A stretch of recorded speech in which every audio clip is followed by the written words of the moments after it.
André, meu tio tem uma eletrônica e está construindo a casa dele, só que ele está instalando aqueles cabos paralelos de som no lugar do cabo elétrico. Eu perguntei para ele se isso estava certo e ele me respondeu que os cabos têm a mesma seção, né, a mesma bitola dos cabos elétricos, que são de 1,5 mm. Existe algum problema em fazer esse tipo de ligação, usar cabo de áudio aí? Então, turma, eu tenho certeza, né, de que muitos de vocês já se depararam com uma situação que nem a Camila contou pra gente, né? Cabo de som sendo utilizado como cabo de energia, né, em alguma instalação elétrica. Se eu tiver certo, comenta pra mim, já vi isso, André. Mas será que podemos utilizar o cabo de som, cabo de áudio em instalações elétricas? E mais uma vez, para nos ajudar a tirar essa dúvida, nós vamos recorrer ao auxílio da nossa MDC, a máquina destruidora de componentes, né? Agora, como é que a gente vai fazer o teste nesse cabo? Olha que massa que a gente preparou. Primeiro, nós vamos comparar o cabo de áudio cristal, né, de 1,5 mm e um cabo flexível de cobre também de 1,5 mm. Esse amarelinho aqui que é o apropriado para instalações elétricas normais, né, de casas, por exemplo. Em seguida, nós vamos ligar os cabos de áudio e o elétrico em série, né, garantindo que dessa forma a gente vai ter a mesma corrente percorrendo os dois condutores. E, logicamente, para unir esses dois cabos, a gente vai utilizar um disjuntor NEMA de 40 amperes, apenas de forma ilustrativa, para simular uma possível conexão,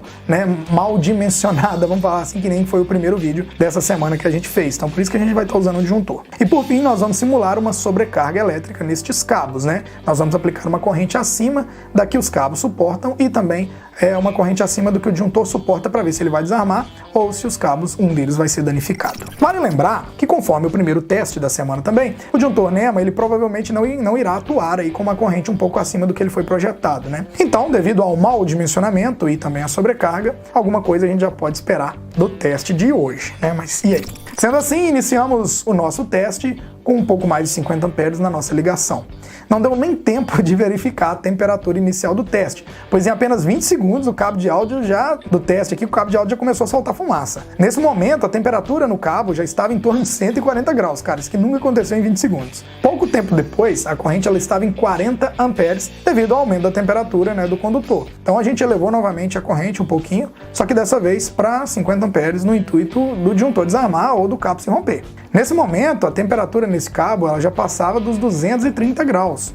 E o disjuntor tava nem aí, como se nada tivesse acontecendo. O disjuntor de 40 já estava mais de 50 e o pau tá quebrando. E após 6 minutos de teste, né, com uma temperatura próxima de 270 graus, como o disjuntor não havia desarmado e nem o cabo, né, havia se rompido, finalizamos o nosso teste desligando a nossa MDC. E olha só, esse é o resultado final do nosso teste. Reparem que o cabo amarelo de PVC, apropriado para ser utilizado em instalações elétricas, ele não sofreu muitos danos em relação ao seu isolamento. Dá para ver que ele praticamente está intacto, né? Ele ficou um pouco mais mole, claro. Apesar da sobrecarga elétrica que ele sofreu, ele ainda durou bastante. Agora, o cabo cristal de áudio, cara, olha só, ele derreteu completamente a isolação, ele não chegou a pegar fogo, né, nem chegou a se romper. Mas comparado ao outro condutor, né, o apropriado, que também é de 1,5 mm, o cabo cristal de áudio ele se deteriorou bastante devido a essa sobrecarga aí extrema. Eu confesso que eu fiquei surpreso sim. Eu imaginava que a isolação do cabo de áudio, ela fosse pegar fogo, porque ela automaticamente não é anti-chama, vou falar mais daqui a pouco. Mas não foi o que aconteceu. Isso significa que nós podemos utilizar os cabos de áudio em residência? Claro que não.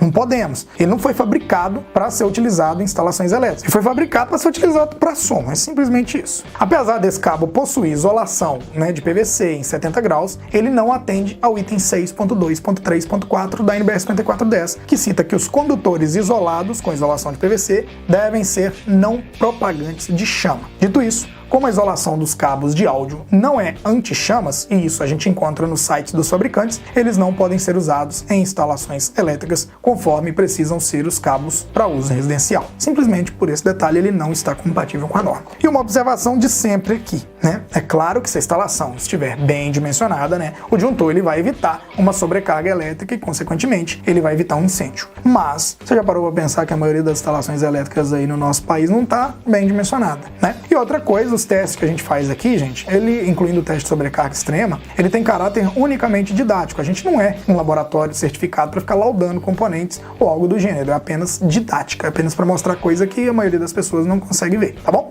Enfim, tá feito então o nosso teste. Não utilize cabo de áudio em instalações elétricas, né? Agora sim vamos falar do quadradinho do curso de eletricista profissional. Logo abaixo vai aparecer. Você sabe, né? Você que tá morrendo de vontade de fazer o curso da Engeral, tem um certificado nosso, Clica aqui, ó, e saiba mais sobre os nossos cursos. Qualquer dúvida também você pode acessar o site engerral.com.br e ver todos os cursos que a gente tem lá na grade, tá bom? Um grande abraço e até a próxima. Engerral.com.br. O Breno quer me atrapalhar. Eu que sou o dono da empresa, eu que sei o site, mano. Engerral.com.br, tá, Breno? Beleza, gente? Abraço.